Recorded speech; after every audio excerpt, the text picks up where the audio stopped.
Welcome my friend, this is New Global Media. Today we will visit the bottom of the sea. Friends, don't forget to subscribe and share.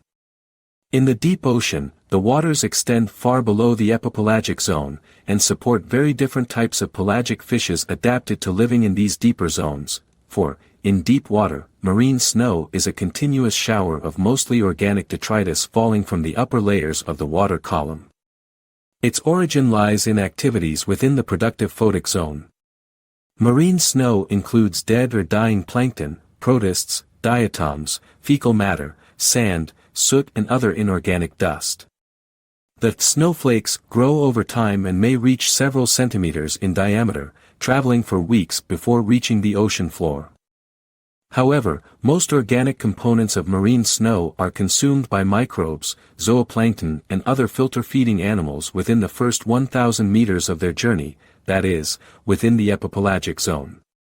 In this way marine snow may be considered the foundation of deep-sea mesopelagic and benthic ecosystems. As sunlight cannot reach them, deep-sea organisms rely heavily on marine snow as an energy source. Since there is no light in the deep sea, photic, there is a lack of primary producers. Therefore, most organisms in the bathypelagic rely on the marine snow from regions higher in the vertical column. Some deep-sea pelagic groups, such as the lanternfish, ridgehead, marine hatchetfish, and lightfish families are sometimes termed pseudoceanic because, rather than having an even distribution in open water, they occur in significantly higher abundances around structural oases, notably seamounts and over continental slopes. The phenomenon is explained by the likewise abundance of prey species which are also attracted to the structures.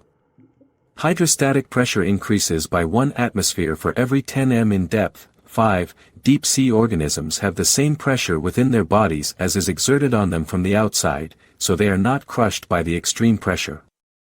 Their high internal pressure, however, results in the reduced fluidity of their membranes because molecules are squeezed together.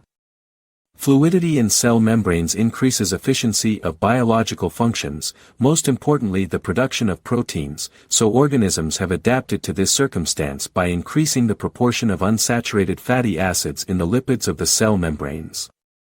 In addition to differences in internal pressure, these organisms have developed a different balance between their metabolic reactions from those organisms that live in the epipelagic zone.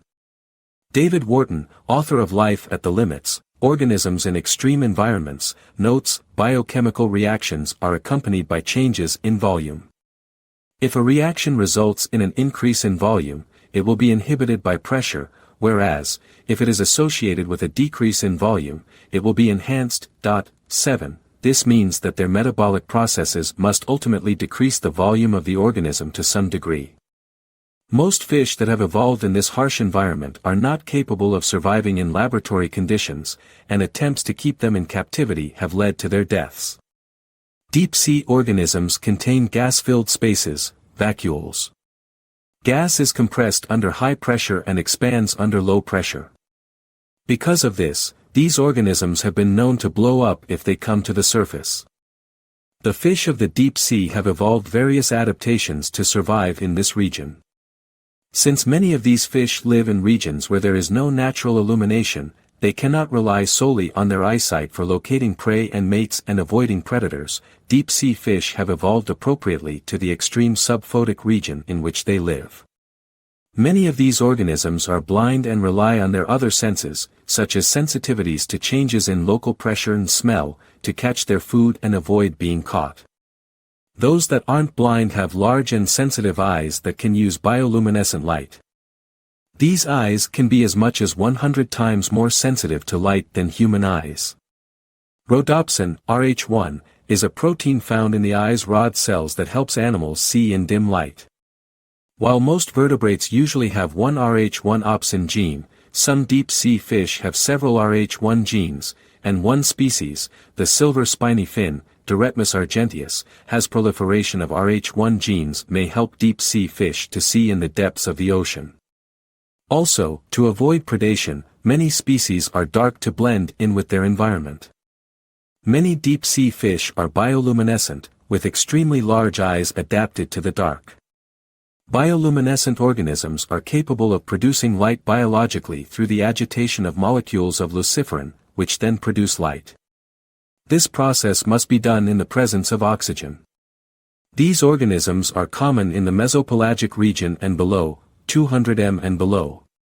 More than 50% of deep-sea fish, as well as some species of shrimp and squid, are capable of bioluminescence. About 80% of these organisms have photophores, light-producing glandular cells that contain luminous bacteria bordered by dark colorings. Some of these photophores contain lenses, much like those in the eyes of humans, which can intensify or lessen the emanation of light. The ability to produce light only requires 1% of the organism's energy and has many purposes. It is used to search for food and attract prey, like the anglerfish, claim territory through patrol, communicate and find a mate, and distract or temporarily blind predators to escape. Also, in the mesopelagic where some light still penetrates, some organisms camouflage themselves from predators below them by illuminating their bellies to match the color and intensity of light from above so that no shadow is cast. This tactic is known as counterillumination. The life cycle of deep-sea fish can be exclusively deep water, although some species are born in shallower water and sink upon maturation. Regardless of the depth where eggs and larvae reside, they are typically pelagic. This planktonic, drifting, lifestyle requires neutral buoyancy. In order to maintain this, the eggs and larvae often contain oil droplets in their plasma. When these organisms are in their fully matured state, they need other adaptations to maintain their positions in the water column. In general, water's density causes outthrust, the aspect of buoyancy that makes organisms float. To counteract this, the density of an organism must be greater than that of the surrounding water. Most animal tissues are denser than water, so they must find an equilibrium to make them float. Many organisms develop swim bladders, gas cavities, to stay afloat, but because of the high pressure of their environment, deep-sea fishes usually do not have this organ. Instead, they exhibit structures similar to hydrofoils in order to provide hydrodynamic lift. It has also been found that the deeper a fish lives, the more jelly-like its flesh and the more minimal its bone structure. They reduce their tissue density through high fat content. Reduction of skeletal weight accomplished through reductions of size, thickness, and mineral content, and water accumulation makes them slower and less agile than surface fish. Due to the poor level of photosynthetic light reaching deep-sea environments, most fish need to rely on organic matter sinking from higher levels, or, in rare cases, hydrothermal vents for nutrients. This makes the deep sea much poorer in productivity than shallower regions. Also, animals in the pelagic environment are sparse and food doesn't come along frequently. Because of this, organisms need adaptations that allow them to survive. Thank you for watching.